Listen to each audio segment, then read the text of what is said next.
Hi everybody, my name is Armin. I'm a physiotherapist from Easy Therapy. And my name's Deanna. I'm a kinesiologist at Easy Therapy. And so today what we want to talk a little bit about is post-hip surgery after getting a total hip replacement, what kind of exercises to do, what kind of things to expect. We'd like to educate the public a little bit more in terms of what are the best ways to really enhance your recovery and go from there. Our company itself does provide mobile physiotherapy, so we can come to the comfort of your own home and really guide you through your rehabilitation process.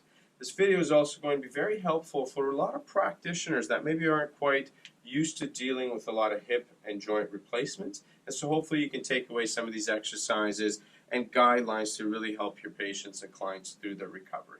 Initially, when a client is discharged home, one of the main things that you really want to make sure that they're having is their functionality and their independence, their ability to be able to really walk around their home, feel comfortable, and manage their pain.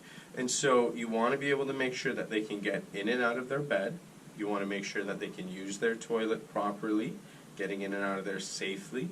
And you just want to ensure that they have all the equipment that they need, such as a walker, a raised toilet seat, and maybe some support around them as much as that they can to feel comfortable. When we start with the exercises in general, in the first 0 to 3 weeks, we want to focus a lot on increasing and improving range of motion. We want to make sure that we're reducing their pain, and we want to make sure that we prevent any form of blood clots. So the first time that I meet my client after a post-hip replacement, so in this case we're going to pretend that Deanna had her left hip replaced, the first thing that I always like to go over is make sure that they're aware of their hip precautions and hip protocols. Majority of the time, the way the surgery is done, they won't be able to internally rotate their hip. They won't be able to cross their legs or adduct past the midline of their body, and they won't be able to bring their knees past the 90-degree rule. Now, I know it sounds like a lot, but you really have to force this and really enforce it on your clients. It's a very important thing. The last thing that you want is for them to possibly dislocate their hip and really have a massive setback. So really try to drive this home every visit. So when my client comes in, what I'll usually get them to do, the first thing is just the range of motion. We'll get them to lie down, make sure that they're comfortable. I usually start with my range of motion as mentioned. I start by grabbing onto the heel, making sure they're comfortable. I'm always looking at their face, ensuring that they're comfortable. I'm going to grab their knee just like so, provide a little bit of support. Now initially they're going to feel quite sore, so you really want to start off gently. I'm just going to come up as much as I can. Again, I'm watching for any facial expressions, any kind of signs of pain and discomfort. I'm not passing the 90-degree angle of the hip. And in fact, for the first few sessions, you're probably going to go before the 90-degree rule anyways. So I'm going to start right there, and I'm just going down gently. So I will do this for about 30 repetitions. Sometimes I will be timing this. I can put on a timer for maybe about a minute or 2 minutes just to really warm that joint up a little bit and go from there. It's very important to note that a lot of times your patient at this point will be quite uncomfortable with pain, and they will express that to you. It's important to make sure that they have an ease of mind on that, and just letting them know that it's actually quite normal to have pain and discomfort. I mean, given the operation itself, it is common to have quite a bit of pain and discomfort, especially after their first session. Although our goal is to make sure that we minimize that for them, but it's still important to educate them. So this is the first exercise. The second exercise that I will do, I'm just going to raise our bed here a little bit. So the second exercise that we want to do is just start to kind of engage a little bit of their hip abductors, get some of that hip abduction going. Now, majority of the times the hip abduction is okay to do and it won't be an issue. However, there are times where the surgeon will also not allow that. Just the way the surgery has been done, they will go through the hip abductor muscles, and as a result, they don't really necessarily want you or the patient to do active abduction. So in this case, what I will be doing is I'm going to be again supporting that ankle again. I could have one hand on the knee here, and we're just gently going out to the side and coming back in. Again, a lot of times I'm going to be asking if you're feeling comfortable, if you have any pain associated with this, just to get the range of motion going.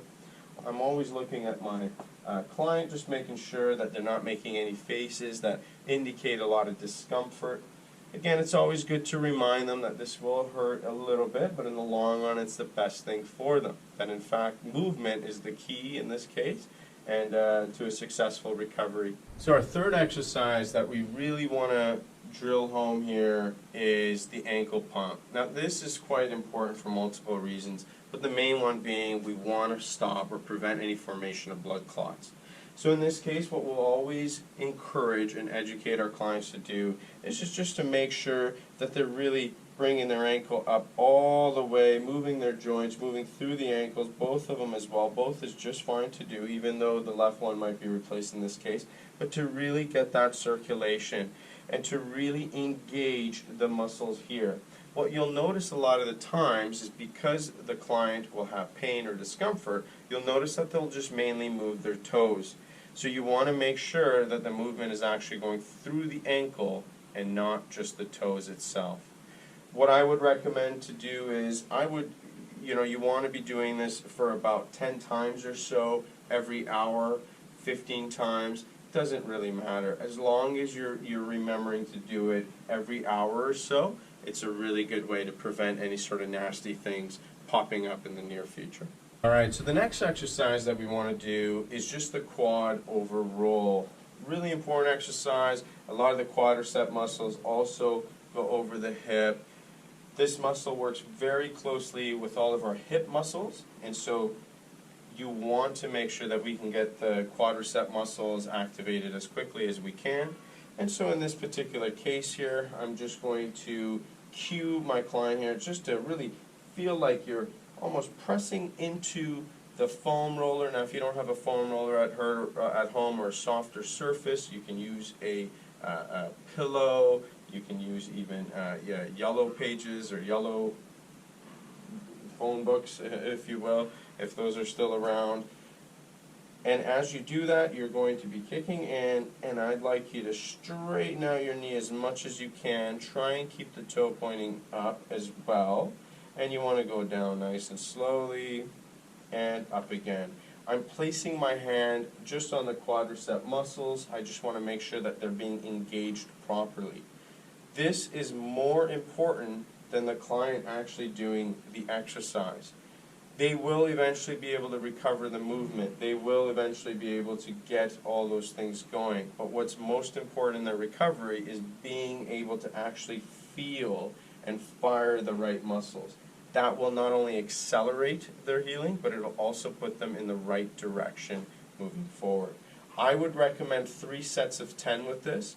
If you're in the clinic and you feel like your client is finding this quite easy, you can always start off with just a little bit of manual resistance, where I'm just pushing down on the ankle here, making sure I give her a little bit of resistance, and so I can monitor that a little bit more closely. If not, you can always just put on a little ankle weight and then go from there as well. Just making sure you're, again, monitoring it, but the most important thing is making sure this muscle is being activated properly. Right. So the other exercise that I like doing in a lying down position is just the simple bridge.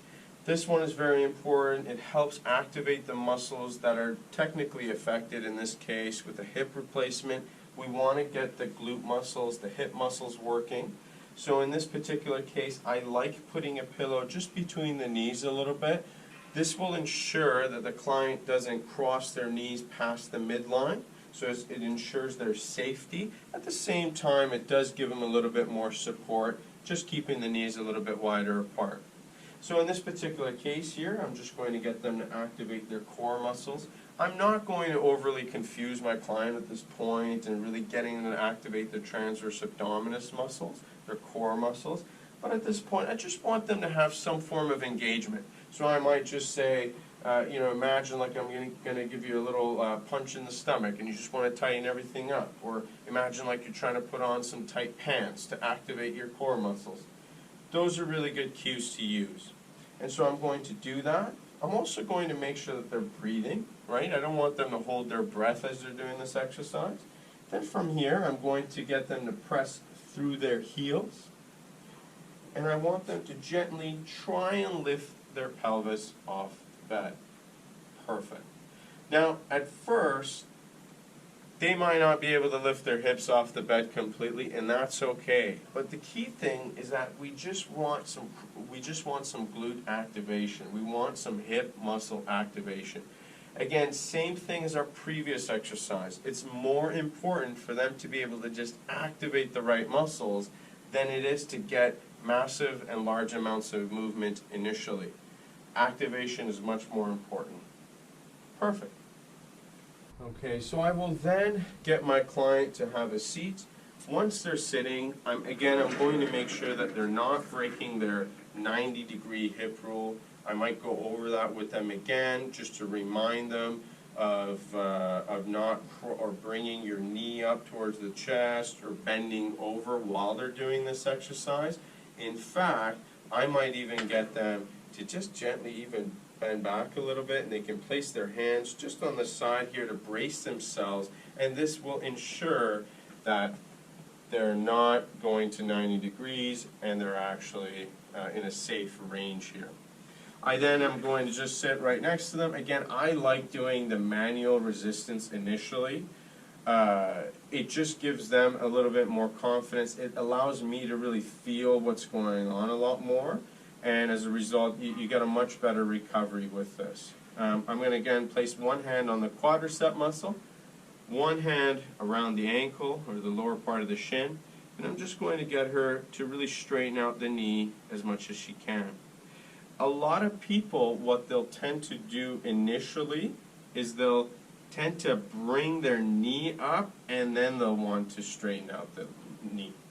You just want to make sure that they're really keeping that leg and back of their thigh pressed into the bed to activate the quadricep muscles.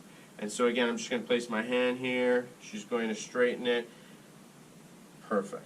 And then back down. Again, this is great for me. I get to control how much tension I'm providing her. I can feel the resistance throughout the range. And I'm feeling her thigh muscle, her quadricep muscle, to get a really good sense of how much activation of that muscle she's actually getting. Good. And same thing with this one. I would do about 3 sets of 10. As she gets more and more comfortable with it, I would then transition into her actually using an ankle weight or going against some sort of resistance, maybe using a TheraBand for that. The other exercise that's very important, so far we've really focused on the hips, range of motion, and the quadricep muscle. For this next one here, we want to work on the hamstrings, the muscles just on the opposite side of the thigh. Very important again to really get those muscles activated. All the muscles around that hip should be working, except really the adductors initially, just because you don't want them to break their rule of coming past the midline. Although you can get them to do some pillow squeezes and things like that, just monitoring that range, but we'll get into that another time. So from here, what I'm going to do is I'm going to get the knee up just like so. Again, this is now the starting position. I'm going to place my hand just right behind the ankle or just below on the lower parts of the Achilles. I'm going to place my hand on the knee again, preferably in the back here, because I just want to make sure that the tendons of the hamstring muscles and the hamstring muscles again are being activated properly. And I'm just going to get her to bring her heel towards the bottom of the bed here. So as she's doing that, again, I'm just monitoring how much tension I'm placing. I can feel those tendons firing. I can feel them working, which is perfect. One thing again to note, a common thing is people will want to bring their leg up to be able to bend the knee. You want to make sure that, again, the back of that thigh is pressed into the bed and all they're doing is just bending from here, really using their hamstrings. A little bit of the calves will be involved in this case as well, and in that case, that's okay.